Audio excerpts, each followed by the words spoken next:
Update. Am I the a-hole for buying my daughter a locked storage bin? Original post. I, 53 male, have a daughter 17 female who I recently bought this big storage container for that has a lock. The reason being, our daughter has a job and likes buying her own food and snacks for herself.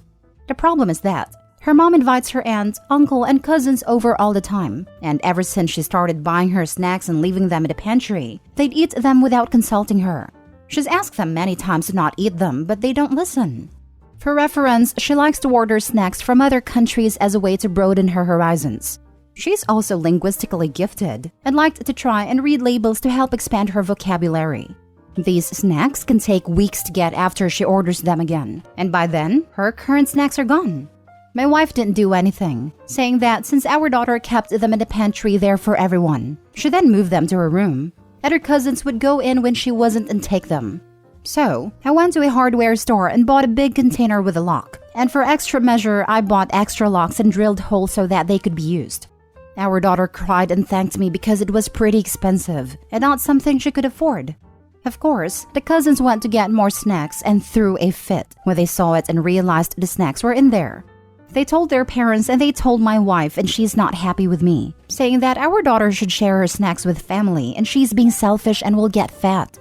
Our daughter is incredibly fit, does multiple sports and exercises all the time. She's far from unhealthy.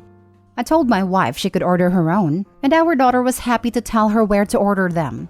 But she didn't like that either, and told her that the chest needs to go, and that I should have consulted her in buying the bin in the first place. Am I the a-hole? Edit. The relatives are our daughter's cousins and aunt and uncle. They are my sister-in-law, brother-in-law, and nephews, and my sister-in-law is my wife's sister to clear up any confusion. The pantry is also fully stocked with food. No one is going hungry and just eating our daughter's snacks because they have to. Now for the top comments before reading the update. Your wife is well out of line. How dare she take your daughter's things? Your daughter works for these treats. Your wife has no right to steal them, and has no right to advocate her other family members steal them. Also, the fat remark. Just, you did the right thing. You are not the a-hole. It cannot be emphasized enough how important it is that Opie's daughter has a parent like him in her corner, especially since his wife clearly isn't. Yeah, hijacking comment for Opie to see this. Maybe also get a lock for your daughter's room. Why are they allowing themselves in when she is not there? That's not okay. Not the a-hole, but I would take it a step further and get a deadbolt lock for her room to lock it when she isn't there. That way, the cousins can't get into her room, and we'll have something else to complain about. I'll consider that. Thank you for the suggestion.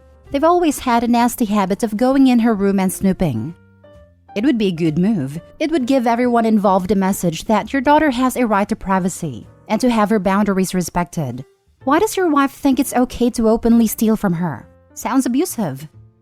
I have also tried telling them all that they should respect our daughter's privacy, and that she works hard to buy herself snacks. My wife is of the belief that since our daughter is under her roof, she needs to share anything she buys with the family. Yeah, that's super crappy to disallow your daughter from having boundaries or personal possessions. It tells your daughter that others have a right to what is hers, which can lead to self-esteem issues, and people taking advantage of her even after she moves out. This behavior from your wife needs to be stopped yesterday. This is a hill to die on. I agree, and we'll have a conversation with her about this. It's become a big issue. And now for the update. My daughter and my brother-in-law both found my post separately. First, my daughter, who was sent it via a friend who knew the situation. She confronted me about it, and we had a very long talk where she admitted that when I'm away, her mom doesn't treat her well, and often puts her cousins/my nephews above her, telling her she should be understanding because we're far better off than them. I was aware that they would occasionally sneak into her room to take things or play, but apparently they go as far as to wait for her to leave for a few minutes, run in and grab what they want. Her mom also makes a lot of comments about her weight. For reference, our daughter takes after me, being taller with some more masculine features such as broader shoulders, while my wife is small and petite. There are many other things I won't say here that my wife has said to our daughter. I didn't bring it up at first, and consulted my wife in buying a lock for our daughter's door, which she opposed, even if our daughter said she'd buy it with her own money. She started yelling about how under her roof our daughter has to abide by her rules. The house is technically mine, not hers. She stormed off and immediately began telling all our friends and her sister and brother-in-law that I was being controlling and awful to her. The brother-in-law then found the first post and sent it to her, leading to another argument where she accused me of airing our dirty laundry to the world, instead of trying to communicate despite me trying to and getting shut down. Once she stormed off, I packed a bag as did my daughter, and we went to a hotel. Yes, we brought the snack bin, where we have been the past few days while I find a good divorce lawyer. My wife is still spreading lies about me, claiming I try to kick her out, and all sorts of other lies. I'm finished with her. I don't care what she says. I'll be divorcing her and paying as much alimony as she wants, so that I can keep my daughter safe from her. I don't care about a house or anything else. She can keep it all, and let her sister, brother-in-law, and nephew smooch off her until she's penniless. I'm sorry, this is not a happy update, and I doubt I will make one after this. Thank you for opening my eyes, Reddit. You're a stellar parent. Good luck. Definitely. When I read the original post, I thought they already were divorced. Don't know why I read it that way. I too am sorry to see the marriage end, but it sounds like it's for the best. Your house? Fight for it. Your daughter is safe while she's with you. But if that is legally your house, then you need to reclaim it and kick the lot of them out. Don't give it up so easily. My thinking too. Great dad and all. But the way I understand it, if you leave the house, you're signaling you don't want it legally. It's your house. With your daughter to testify with how her own mother treats her, no judge is going to award her the house. Get the divorce attorney and document everything your wife is saying. Also, you may be able to use your post to back up your claims of how unhinged your wife is. Next story. Am I the a-hole for telling my brother that I think he made a wrong choice regarding what happened to his daughter and current wife? This happened 6 months ago, but it still have a big impact on my brother.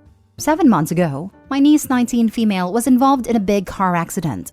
Several surgeries were performed and she was in a critical condition for a couple of days. It was really scary, and she was admitted to the hospital Monday morning. She was my brother's daughter from his ex-wife.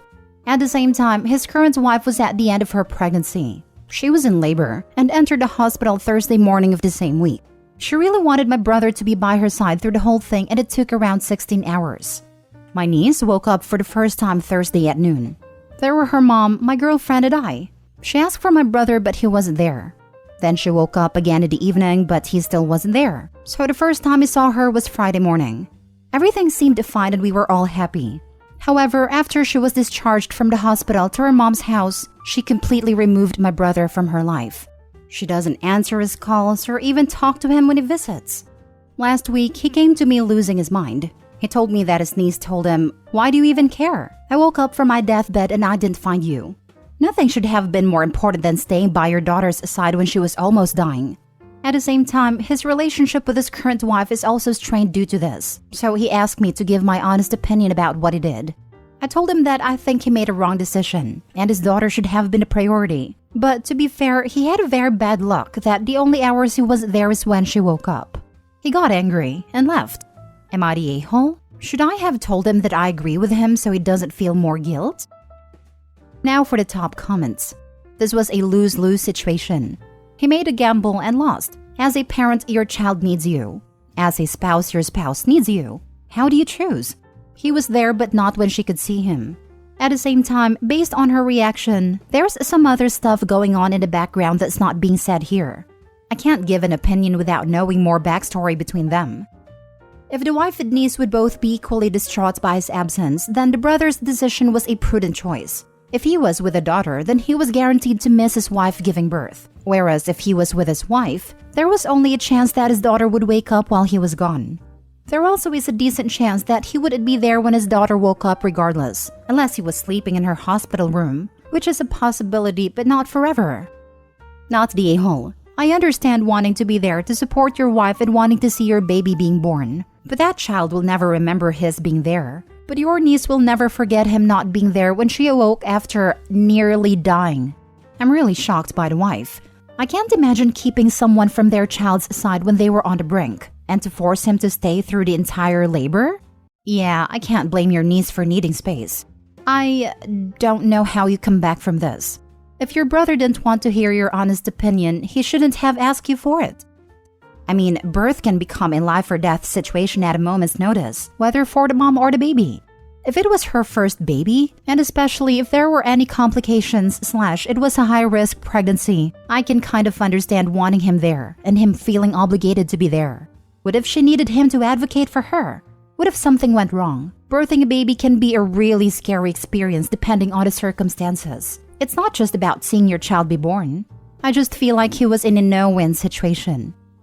Can become. There's no question that childbirth can become a life or death situation.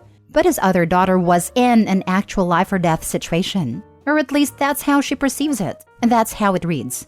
Not an easy dilemma for sure. But what's a husband going to do in a medical situation? I mean, really, what will he offer aside from comfort?